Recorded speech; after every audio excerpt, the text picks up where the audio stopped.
Good morning students. अगर आप नए हैं तो मेरे चैनल को सब्सक्राइब कीजिए, ऐसी आपकी यूजफुल वीडियो बनाती रहूंगी। आज हम सपनों के से दिन की समरी करेंगे। ये संचयन बुक का है, क्लास 10th का संचयन का सपनों के से दिन। तो इसकी समरी करेंगे। सपनों के से दिन पाठ के लेखक गुरदयाल सिंह है, जिसमें लेखक ने अपने स्कूल के दिनों का वर्णन किया है। ये लेखक का नाम जरूर याद होना चाहिए क्योंकि एमसीक्यूज में ये क्वेश्चन पूछा जा सकता है। लेखक अपनी आत्मकथा के इस अंश में बताते हैं कि बचपन में जब वह और मेरे साथी खेला करते थे तो तभी एक जैसे लगते थे। नंगे पांव, फटी मैली सी कच्ची और टूटे बर्तनों वाले, कई जगह से फटे उनके कुर्ते और बिखरे बाल। खेलते हुए इधर उधर भागते भागते वे गिर पड़ते, जिससे पांव छिल जाते थे। उसकी चोट देखकर माँ, बहनें और पिता उनकी पिटाई किया करते थे। इसके बावजूद भी बच्चे अगले दिन फिर खेलने निकल पड़ते। लेखक बचपन में यह सब नहीं समझ पाया था। बच्चे हैं, बच्चे तो खेलेंगे ही। हम भी अपने बचपन में खेले और आप भी बचपन में, जो आपका बचपन है तो खूब खेलते हो, मम्मी पापा की बात नहीं मानते और खेलते रहते हो। इसी तरह ये लेखक है जो अपनी बात बचपन की बता रहा है। जब अध्यापक की ट्रेनिंग में उन्होंने बाल मनोविज्ञान विषय पढ़ा तब उन्हें यह समझ में आई सभी बच्चों की आदतें मिलती जुलती थी।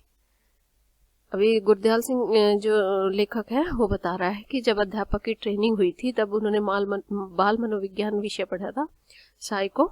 तब उन्हें समझ में आया कि ये बच्चों की जो जितने भी बच्चे, सबकी आदतें एक जैसी होती है।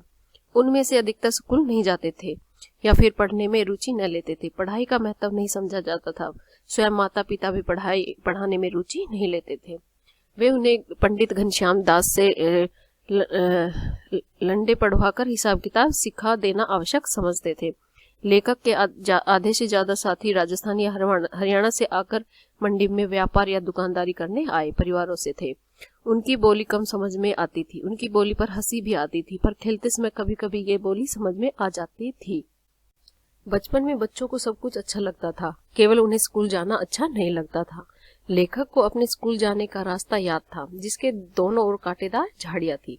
उनके पत्तों की महक नींद जैसी थी, जिससे लेखक आज भी अपनी सांसों में अनुभव करता है। स्कूल की क्यारियों में कई तरह के फूल लगे हुए थे, जिन्हें वे लोग चपरासी की नजर बचाकर तोड़ लेते थे। अब लेखक अपने बचपन की बात याद कर रहा है कि उसे बहुत अच्छा लगता है, क्योंकि उसे याद है कि जब स्कूल का रास्ता था वो कांटों से भरा हुआ था, कांटेदार झाड़ियां थी दोनों तरफ, और जब नीम उनके पत्तों की महक नीम के पत्तों जैसी थी। वो लेखक को आज भी याद है। हम भी आज अपने स्कूल में किस के रास्ते से निकलते हैं तो हमें अपने पुराने बचपन की याद आ जाती है। नई कक्षा में जाना अच्छा लगता था, परंतु साथ में डर भी लगता था कि मास्टरों से पहले से अधिक मार पड़ेगी। उन दिनों स्कूल में 1.5 महीना पढ़ाई होने के बाद 1.5-2 महीना की छुट्टियां होती थी। छुट्टियों के शुरू के 2-3 सप्ताह खेलने में बीत जाते थे। वे भी अपनी माँ के साथ नाना के घर जाकर छुट्टियों का भरपूर आनंद लेते थे। यदि किसी कारण नाना के घर नहीं जाते तो वे घर के पास बने तालाब में सारा दिन खेलते थे। तालाब में नहाकर गीले बदन से ही पास में पड़ी रेत में खेलते और फिर तालाब में कूद जाते। ऐसा वे कई बार करते, न जाने कितनी बार करते। उनमें कोई भी अच्छा तैराक नहीं था। यदि कोई बच्चा गहरे पानी में चला जाता तो दूसरे बच्चे उसे भैंस के सींग या पूंछ पकड़कर बाहर आने की सलाह देते थे। इसी तरह छुट्टियों का 1 महीना बीत जाता था। अब इसमें लेखक बताता है कि जब गर्मियों की छुट्टी पड़ती थी, या तो वो नाना के घर जाते थे या फिर जो उनके पास में तालाब था उसमें खेलते थे। तो हम भी ऐसा ही करते हैं ना। हमारे बचपन जब हम छोटे थे तो नाना के घर जाते। तो आज जो बच्चे हैं वे भी नाना के घर जाते हैं, या अपनी तालाब तो नहीं है, स्विमिंग पूल में जाते हैं या फिर कहीं घूमने चले जाते हैं। 1 महीना शेष रहने पर स्कूल से मिले काम की याद आने लगती थी। हिसाब के अध्यापक 200 सवाल करके लाने के लिए कहते थे। बच्चे अपने मन में हिसाब लगाते कि यदि 10 सवाल भी प्रतिदिन किए जाए तो 20 दिन में काम समाप्त हो जाएगा, इसलिए 10 दिन और खेला जा सकता है। 10 की बजाय 15 दिन खेल में निकल जाते हैं। 15 सवाल प्रतिदिन करने की सोच कर 1-2 दिन और खेल में निकल जाते थे। ऐसे ही हिसाब लगाते लगाते छुट्टियां कम होती जाती थी। स्कूल जाने का भय सताने लगता था। कुछ सहपाठी ऐसे भी थे जो काम करने से अच्छा मास्टर की पिटाई खाना उचित समझते थे। उनका नेता ओमा हुआ करता है। उसके जैसा लड़का कोई नहीं था। उसका सिर हांडी जितना बड़ा था। उसका सिर ऐसा लगता मानो बिल्ली के बच्चे के माथे पर तरबूज रखा हो। वह हाथ पांव से नहीं अपितु सिर से लड़ाई करता था। वह अपना सिर दूसरे के पेट या छाती में मारा करता था। सहपाठियों ने उसके सिर की टक्कर का नाम रेल बम्बा रखा हुआ था। अभी इसमें लेखक बताता है कि उस एक जो लड़का था उसकी बात बताता है कि उसका सिर बड़ा था बिल्ली जैसा, तो वह जिसको भी मारता था वह सिर से ही मारता था और छुट्टियां कम पड़ जाती थी लेकिन उनका होमवर्क नहीं होता था। लेखक का स्कूल बहुत छोटा था, उसमें केवल 9 कमरे थे जो अंग्रेजी के अक्सर एच की भांति बने थे।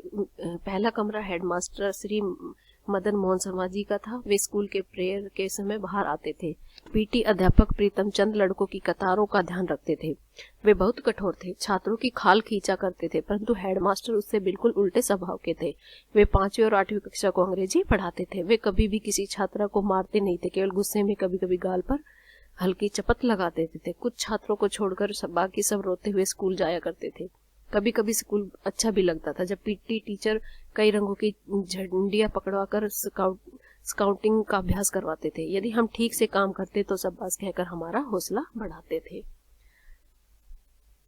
लेखक के परिवार की आर्थिक स्थिति अच्छी नहीं थी, इसलिए हेडमास्टर शर्मा एक अमीर परिवार के लड़के की किताबें लाकर उसे देते थे। अपने स्कूल के हेडमास्टर के कारण ही लेखक अपनी शुरू की पढ़ाई पूरी कर सका। लेखक अपने परिवार का पहला लड़का था जो स्कूल जाने लगा था। लेखक को नई कक्षा में जाने पर कभी कोई खुशी अनुभव नहीं होती थी। उसे किताबें और कॉपियों में अजीब सी गंध आती थी जिससे उसका मन उदास हो जाता था। इसका कारण उसे आज भी समझ नहीं आता। इसके पीछे मनोवैज्ञानिक कारण हो सकते थे, जैसे आगे की पढ़ाई का कठिन होना या नए मास्टरों से मार का भय। यह मन के अंदर गहरी जड़ें जमा चुका था, इसलिए लेखक को नई कक्षा में जाने का कोई उत्साह नहीं होता था। यह दूसरे विश्व युद्ध का समय था।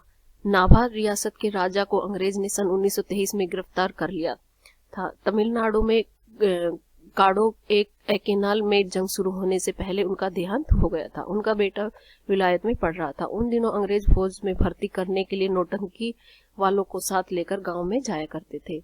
वे फौज के सुखी जीवन का दृश्य प्रस्तुत करते थे ताकि नौजवान फौज में भर्ती हो जाए।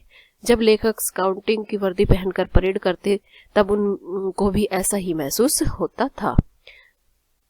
लेखक ने मास्टर प्रीतम चंद को कभी मुस्कुराते हुए नहीं देखा।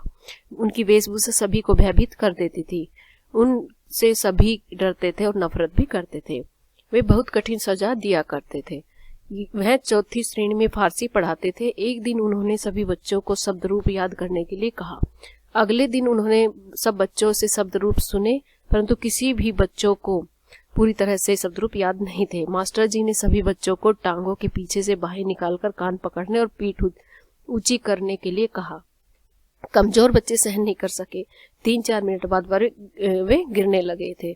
जब लेखक की बारी आई तो उसी समय हेडमास्टर शर्मा जी उधर से निकले। उन्होंने पीटी सर को ऊंचा बच्चों को इतना बुरा व्यवहार करते देखा तो उन्हें सहन नहीं हुआ। उन्होंने उन्हें बहुत डांटा और उनकी शिकायत डायरेक्टर को लिखकर भेज दी। जब तक ऊपर से आदेश नहीं आ जाते थे तब तक पीटी सर स्कूल में नहीं आ सकते थे। पीटी मास्टर अपने घर पर आराम करते रहते थे।